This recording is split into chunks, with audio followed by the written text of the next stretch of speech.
ప్రభునందు ప్రియులైన మీకందరికీ యేసుక్రీస్తు ప్రభువారి నామంలో శుభవందనాలు తెలియజేస్తూ ఉన్నాం. ఎడారిలో సెలయేర్లు అనే దిన ధ్యానము కొరకై స్వాగతం. నవంబరు 27. దేవుడు చెప్పిన ఏ మాటైనను నిరర్ధకము కానేరదు. లోకాసువార్త 1:37. హిమాలయ పర్వతాల్లో ఎక్కడో పైన ప్రతి ఏడు దేవుడు ఒక అద్భుతాన్ని చేస్తుంటాడు. మంచు కురిసిన చోట్ల ఐసు గడ్డలు కట్టి మట్టిని గట్టిగా కప్పేసి ఉంటాయి. ఎండ, వెలుతురు, చలిరాత్రుల వణికింపు ఆ నేలను తాకదు. ఆ మంచుగడ్డలను చీల్చుకొని అత్యంత ఆకర్షణీయమైన పూలు బయటికి వచ్చి వికసిస్తాయి.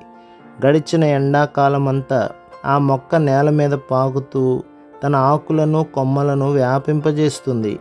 సూర్యరశ్మినంతా ఆత్రంగా తాకుతుంది.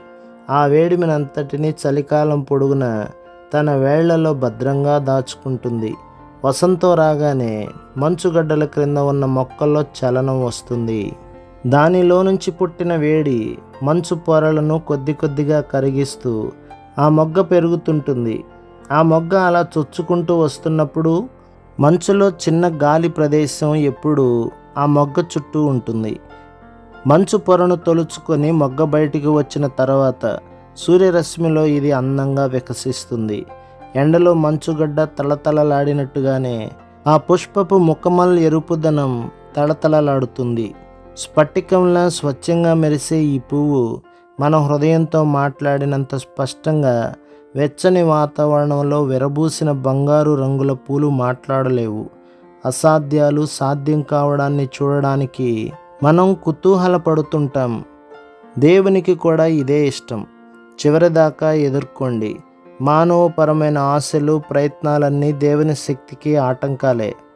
ఎదురైన కష్టాలన్నింటినీ పడేసి మూట కట్టండి. మీరు వేయగలిగినన్నింటిని వేసి మోపు కట్టండి. ఇది అసాధ్యమనే ప్రసక్తి తేవద్దు. విశ్వాసం దేవుని వైపుకు చూస్తుంది. మన దేవుడు అసాధ్యాలకు దేవుడు. ప్రభు మిమ్మును, మీ కుటుంబమును, మీ సంఘమును దీవించి ఆశీర్వదించునుగాక. ఆమేన్.